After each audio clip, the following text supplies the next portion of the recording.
Lijepi pozdrav iz slagalice i dobrodošli u novi tjedni savjet. Danas na temu svih tema, na pitanje svih pitanja kako smanjiti stres.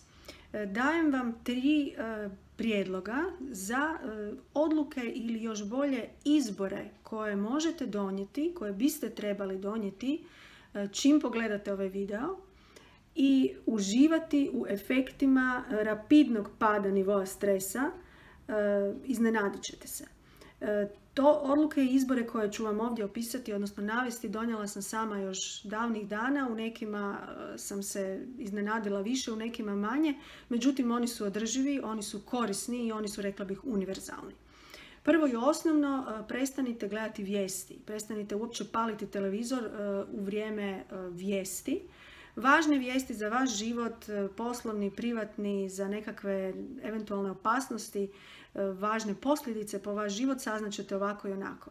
Sve ostalo nije vam nužno ukoliko ste i ovako pod stresom. Druga stvar, ne manje važna, prestanite se javljati na pozive sa nepoznatih brojeva telefona.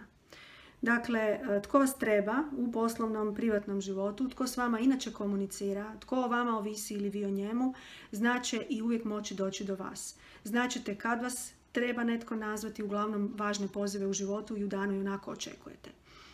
I treća stvar, ne manje važna, dapače velikom broju vas vrlo teška, ni meni baš nije bila prelagana, ali isplati se u svakom slučaju. To je, nemojte pristajati na svaki poziv na kavu.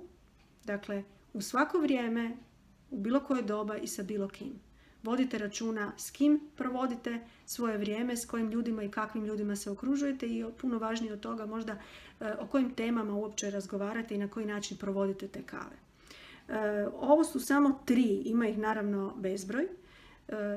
Nešto više o njima u mom blogu u kojem baš govorim detaljnije o možda i svom više viđenju i svojim iskustvima i ono puno važnije možda od svega kao profesionalna organizatorica o efektima i o primjerima iz prakse, iskustvima žena s kojima se svakodnevno čujem i radim.